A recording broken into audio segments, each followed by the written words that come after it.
안녕하세요. 김태훈의 현명한 투자자 방송 시작하겠습니다. 본 영상에서 다루는 내용은 투자 권유가 아니며 각 개인의 투자 판단에 대한 책임을 지지 않습니다. 별도의 SNS 채널 가입을 유도하거나 투자 권유 및 유료 리딩 서비스를 홍보하는 불법 사칭 계정에 유의하시기 바랍니다.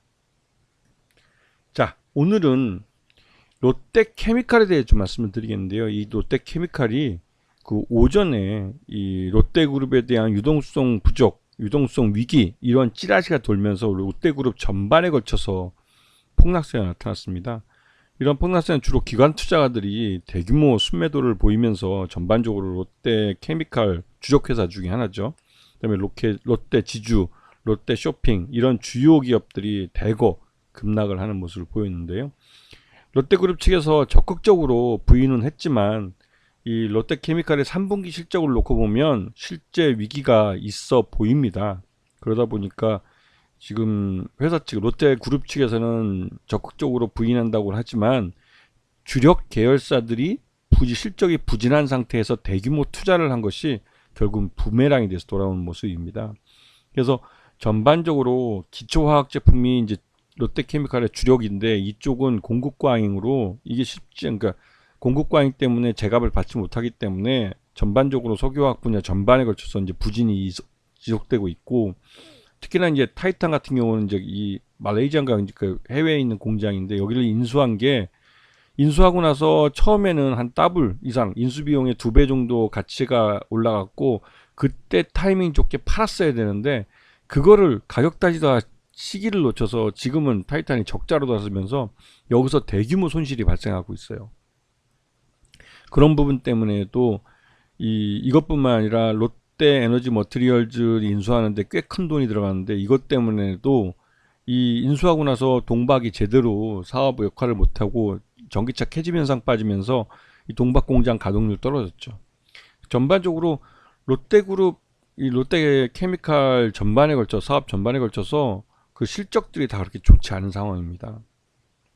그래서 이제 기초화학도 그렇고 첨단 소재, 정밀화학, 전지 소재 했을 때 이 전지 소재 같은 경우는 큰 돈을 들여서 인수한 회사가 제 몫을 못 해주기 때문에 더더욱 큰 문제가 되고 있는 것이죠. 그래서 지금 연결 포괄손익계산서를 보시게 되면 이 매출 외형은 거의 비슷해 보이지만 이 영업 손실이 6,600억이나 발생하고 있고 이게 분기 손실도 6,813억이나 발생하고 있어요.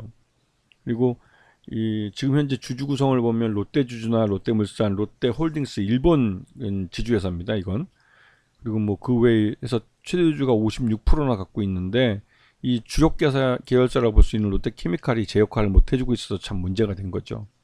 그리고 74%나 갖고 있는 이 케미칼 타이탄이라는 이 업체가 대규모 적자를 내고 있어서 이것도 이제 부담이 되고 있고 제때 팔았어야 되는데 그걸 놓친 그 보수적으로 운영하다가 결국은 놓쳐버린 거죠 타이밍을. 그래서 지금 롯데케미칼은 배터리 소재 사업에다가 굉장히 많은 투자를 했습니다. 이게 장기적으로 2030년까지 약 7조 원을 투자를 해서 매출 목표를 7조 원 정도를 하고 있는데 그러다 보니 여기에 과도한 투자가 이루어지고 수익은 안 나는 이런 구조가 만들어져 버렸어요. 이 양극재 같은 경우도 지금 미국에다가 대규모 양극재 공장을 지었는데 트럼프가 집권하면서 여기에 부과되던 여러 가지 세금 혜택들이 없어져 버리고 그러면 바로 롯데 알루미늄하고 같이 만든 켄터키 양극박 공장은 바로 적자입니다. 적자고 이 동박에서 롯데 에너지 머티리얼을 2조 7천억을 주고 인수했는데 이 회사 뭐 가동률은 점점 뭐 계획만 6만 톤, 8만 톤, 24만 톤 이렇게 늘렸지 실제는 생산 능력이 아니라 가동률은 뚝뚝뚝 떨어지고 있습니다. 분리막도 마찬가지고 전해액도 지금 어려운 상태고 이러다 보니 전반적으로 리튬이온 배터리에 들어가는 이 사업 분야를 모두 가져가긴 하지만 이 전기차 캐즘 현상 때문에 이쪽이 전반적으로 이 실적들이 안 좋아요. 생산량 자체가 줄어들기 때문에 이게 말 그대로 적자를 보고 있는 것이죠. 여기다가 경영권 승계가 지금 이루어지고 있는데 신동빈 회장에서 신유열, 시게미츠 뭐라고 일본 이름이 있는데 원래 이 신유열이란 분은 이 국내에서 생활해 본 적이 없고 대부분 일본에서 태어나서 일본에서 자라고 일본의 노무라 증권에서 근무하면서 요번에 아버지 이제 신동빈 회장하고 같이 후계자 이 코스를 이 롯데케미칼에서 시작했습니다. 그것도 한국이 아니라 일본 지사에서. 그래서 한국말을 아버지만큼 하지 못해요. 그래서 이제 이 나중에도 신유열 씨가 이제 경영권을 물려받게 되면 롯데그룹은 또 일본 기업이라는 이런 뭐랄까요, 그런 말들이 또 나올 겁니다. 왜냐면 예전에 신동빈 회장하고 신동주 그 형이죠, 회장하고 그 둘이 경영권 분쟁이 붙었을 때 형은 그 부인이 한국 사람인데 오히려 일본 말밖에 할 줄 모르고, 왜냐면 일본 롯데를 물려받기로 했기 때문에. 그리고 신동빈 회장은 한국 롯데에서 한국에서 주로 많이 생활했고 그러면서 한국말을 배웠고, 와이프는 일본 여자분이십니다. 그래서 일본 여자분이라 오히려 이제 이 신동빈 회장은 그러면서도 한국에서 오랫동안 생활하면서 한국어를, 그러니까 호남석유화학, 옛날에 이제 호남석유화학이고 지금 롯데케미칼인데, 여기에서 이제 처음 이 롯데그룹에 생활을 하면서 후계자 코스를 밟은 거죠. 그러면서 한국말을 스스로 배운 겁니다, 신동빈 회장이. 그래서 나중에 이제 경영권 분쟁이 붙었을 때 형하고 동생하고 이렇게, 그 형은 한국 여자분하고 결혼했고 동생 신동빈은 일본 여자분이랑 결혼해서 오히려 아들인 신유열, 그 시게미츠 뭐라고 부르던데 일본말. 근데 우리 한국 언론에서 이제 신유열이라고 불러주죠. 왜냐면 롯데가 광고에는 큰 고객이기 때문에. 그런데 하여튼 이, 이 경영권 승계에 있어서 이 신동빈이 형인 신동주한테 이겼습니다. 그때 국내 여론에서도 한국말을 할 줄 모르는 그 오너는 좀 그렇다, 이런 말들이 있었고. 왜냐면 둘이 나와서 이제 얘기를 하는데 신동주 회장은 계속 그 일본말로만 하고 신동빈 회장은 좀 어눌하긴 하지만 한국말을 계속 해왔기 때문에 이런 부분이 국내 여론이 이 신동빈 회장 쪽으로 많이 기울었죠. 그리고 실제로 롯데그룹은 전체 매출액의 90%가 한국에서 나옵니다. 일본 롯데는 전체 매출액에서 한 10% 정도밖에 되지 않아요. 자, 그리고 그런데 하여튼 이런 상황에서 지금 롯데케미칼의 주력 계열사인데, 이게 지금 오전에 이러한 그 롯데그룹 유동성 위기설이 그 시장에, 증시에 이제 그 찌라시로 돌았습니다. 그러면서 이제 이 오후 들어서 이제 바로 이 유동성 위기는 사실 무근이다라고 이제 공시를 했죠. 그러면서 법적 대응을 하겠다고 했습니다. 그래서 실제로 어떤 법적 대응을 할지 모르겠지만 이런 소문이 돌면서 이 관련된 계열사들이 적극적으로 부인하는데도 불구하고 주가가 폭락을 했어요.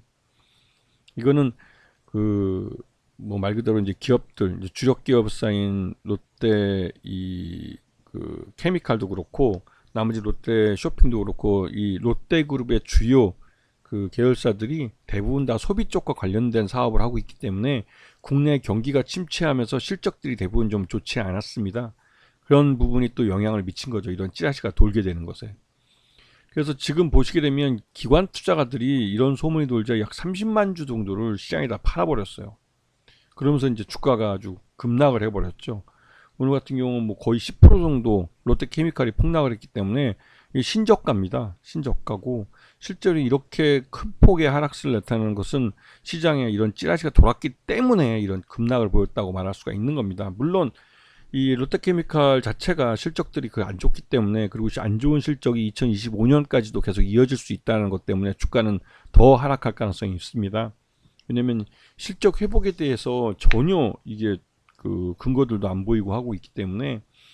그래서 롯데케미칼 같은 경우는 이런 주력 계열사인 롯데그룹 내 주력 계열사의 이런 실적도 안 좋고 또 다른 계열사들도 이제 실적이 안 좋기 때문에 그런 찌라시가 돌았을 가능성이 높고, 거기서 적극적으로 해명한다 할지라도 실적이 워낙 안 좋으니까 유동성이 진짜 부족하겠다라고 의구심을 사게 만든 것이죠.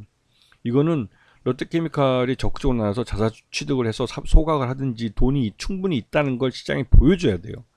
그렇게 대응을 해야지 단순히 공시를 통해서 우리 돈 충분히 있다라고 말하면 아무도 안 믿습니다. 그래서 이런 이미지가 한번 그 대기업이 나쁘게 돌아가면 이게 그 은행들이나 이런 쪽에서도 여기에 롯데케미칼에 나간 여신을 회수하려고 합니다. 이게 이런 문제 때문에 이제 롯데그룹이 더더욱 이 유동성 위기에 빠져들게 되는 경우가 되죠. 그렇기 때문에 이거를 그 한 방에 이렇게 역전하려면 뭐 조단위의 계열사를 매각을 하든지 아니면 부동산, 롯데그룹은 부동산 부자기 때문에 보유하고 있는 롯데쇼핑, 그러니까 롯데마트, 대형마트 몇 개를 팔면 됩니다. 그러면 그래도 한 1조 원 정도 자금 유동성이 발생하기 때문에 그런 식으로 구조조정을 해야 시장에서 신뢰를 다시 살릴 수 있는 것이죠. 롯데케미칼 같은 경우는 실적도 안 좋은 데다가 또 주력 계열사이고, 또 이런 롯데케미칼이 주로 경쟁하는 중국 그 석유화학 업체들이 덤핑을 치고 있기 때문에 더더욱 롯데케미칼 상황이 어려워진 거죠. 거기다가 이 동박 만드는 업체 롯데 그 에너지 머티리얼을 너무 비싸게 2조 6천억이라는 돈을 주고 산 게 결정적으로 이제 유동성 부족에 빠지게 되는 한 이유가 되기도 하는 것 같습니다. 그렇기 때문에 이런 소문이 날 수밖에 없는 구조였다라는 그 의미도 되는 것이죠. 그래서 하여튼 롯데 그룹 차원에서 보유하고 있는 부동산을 매각하든지 아니면 주요 계열사 중에 알짜배기 하나를 매각을 해서 조 단위의 현금 유동성을 확보해야만 시장에서 이러한 우려가 사라질 가능성이 크고, 기관 투자들이 한번 팔기 시작하면 계속 팔 겁니다. 그리고 실적도 워낙 안 좋기 때문에 그런 부분들을 좀 유의해서 보셔야 되고, 혹시라도 주가가 급락했으니까 혹시나 해서 저가 매수에 들어갔다가는 떨어진 칼날에 손모가지 날아갈 수 있습니다. 원래 떨어지는 이런 칼날은 일단 땅에 박혀서 하락이 완전히 멈춘 걸 확인하고 들어가도 늦지 않아요. 그러니까 성급하게 지금 싸 보인다고 달려들 건 아닌 것 같습니다. 아시겠죠? 자, 오늘 방송 여기서 마치겠습니다. 감사합니다.